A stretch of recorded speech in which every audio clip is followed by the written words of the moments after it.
should you buy or rent cameras and equipment? For the long time, I was of the belief that you should buy your own camera. You should have your own equipment, especially if you want to make movies and short films and things like that. Like, having a camera is something that I viewed as important. But my mind has slightly changed over the past couple of months. So when you're a YouTuber, when you're doing YouTube, I think that having your own camera is standard because you can shoot whenever you want to shoot. You can pull out your camera whenever you're doing something. But when you're a professional, you have two options. One is to either rent or to buy. I think there are advantages to both. There are disadvantages to both. An advantage is, so let's start with if you're buying your own equipment and owned, and if you own and operate by yourself, right? So some people also own and rent out. But if you own and operate, what it does is it's very convenient. So a lot of times when you go to rental companies, you want a certain set of lenses. They might not have it. Somebody would have booked it before you, and then that creates a problem in which you cannot tell a client, we cannot have your shoot because the equipment we need is not available. However, if you buy if you have it, it's yours. So when they book you, the equipment comes with you. And I think that this works especially at a lower level, a lower budget level type of shoot, whereby we don't need a lot of expensive stuff, where an FX3 can work, an FX6, a Red Komodo, those type of shoots, little commercials for small businesses work.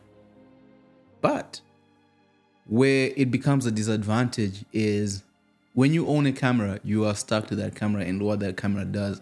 So whatever that camera's pros and cons, you're stuck at that, or you have to build around it, which can be costly, which can be something else. Some people have different preferentials when it comes to cameras. So all cameras do almost the same thing, but slightly different. So if you look at Sony versus Red versus Arri versus which other cameras are there? Sigma, Panavision, all those different cameras give you a different characteristic in terms of the look that you get out of the camera. And this is just because of the different engineers and different things that people like, right? So when you look at lenses, it's all about what different people want. Some people like, a good example would be, some people like spherical lenses, some people like anamorphic lenses. Some companies are great at making anamorphic, some companies are not. Some companies value sharpness, some companies don't, right? So it all depends on what you want. So that is the main limitation that you have, is if you own and you don't own quite a variety of things, then you're limited. I meet people who say, oh, I have a vintage lens collection. But what if you meet a client that doesn't want vintage? Then you now have to go rent out lenses and you have to go through that process. So in that question, as we go into 2024, what should I do? For me, I own an FX3, and I hope to one day own maybe a Sony Venice, or at the very least a Sony Burano, just for my professional work. Because one thing that I don't like is sometimes you don't have money, your money is tied up in different things, or the budget is just hard to get. And I don't want money to be a limiting factor to what I can do. I don't want it to affect me. Like right now, I'm working on my final project, and we don't have money for the type of lenses that I want to use. And so we probably will end up compromising, or we will keep pushing and trying to raise some money. But I don't want that to be a reality for me moving forward, So that's why it's like, oh, I need to own a set of lenses so that I can do the projects that I want to do and not have money be the limiting factor. But I'll speak for renting. I like renting. I went to 2 rental houses this past month, and I was like a child in a candy store. You go in, you have the Cook lenses, you have Orion lenses, you have Zeiss, it's like you have all these lenses in one place, and the only thing that limits you is, once again, your budget. How much money do you have? And I didn't have much money because to rent out, like, my favorite lens when I was there, it was the Zeiss Supreme Primes. Those are the most beautiful lenses, but those are also the most expensive lenses to rent, and it makes sense why. They charge almost $500 per focal length. So for that particular place, they were like, you have to get the entire set, which is 10 lenses for $5,000. I'm like, bro, I don't need 10 lenses. I just need maybe 2 or 3. And then they're like, yeah, but if a commercial comes in and they want to rent it from us and we've given you the 2 lenses, that doesn't benefit us at all. So I'm like, oh, cool. It's understandable. So you're looking at spending almost $5,000 a day on a set of lenses, and if you want to use them for a long period of time, how much is that? So that's one thing. But to purchase one Zeiss lens is, I think, $20,000. You can do that as one purchase. You can spend 200,000 on the set, but then that becomes the only look that you have until you meet a client who's like, nah, me, I prefer the Orions. Me, I want anamorphic. And then you're like, damn, man, I just spent $200,000 on these lenses. Now I have to go spend more money on renting. So the thing is, it all depends on the use case, and I think also what the budget is. I think if you have extra money that you can use to buy a set of lenses, I would spend X amount of dollars on it.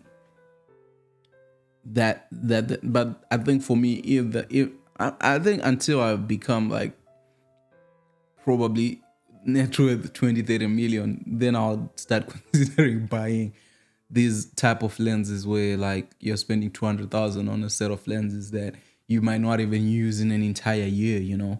So until then, it makes no sense for me personally to purchase, but maybe for you, if you have the money, go for it. And once you have a certain look, like I know that once I establish myself as a cinematographer, I'm probably going to be using a similar set of lenses, probably the Zeiss, because I fall in love with the Zeiss. I haven't tried the Zeiss Supreme Primes. Like people say they're good for during the night, but I haven't tried them because, like the super speeds, I mean, because I'm not really a fan of like shooting at 1.1. Like I get the advantage of it. You can open at night in your nighttime shoots and stuff like that, but I'm not really a big fan. Like I shoot at T4, so I don't really need the T1. But also, like if you look at the light fall off that you get, it makes sense to shoot at T1 and then put a filter ND in front of it, and you still recover some of that. But it's just a challenge for your focus puller. So, in terms of how do we answer this question, I think it all depends on your budget, but also depends on your use case. I think if you're making short films, yeah, you may want to buy a set of lenses because it becomes expensive, especially if you're doing one short film a week or 12 short films a year. How much do you want to be spending? You will see that the amount of money that you're spending. So, for example, if you're renting out $200 lenses, right? One lens is like $2,000. So if you have 2,000, I suggest buy it and then rent it out as you work. So everything comes with is totally dependent on your financial situation and what makes financial logic for you. But I would say a mixture of both works for me. Like I'm prepared to spend some money on maybe a set of DZO lenses just for the projects that I work on, and then rent out for those high budget projects because it's in the cost. And then also for some clients who don't want to spend X amount of dollars from a rental house, they can just pay you, and that's money that you can pocket. Let me know in the comment section what you think. Is it better to rent or to buy or to do a combination of both?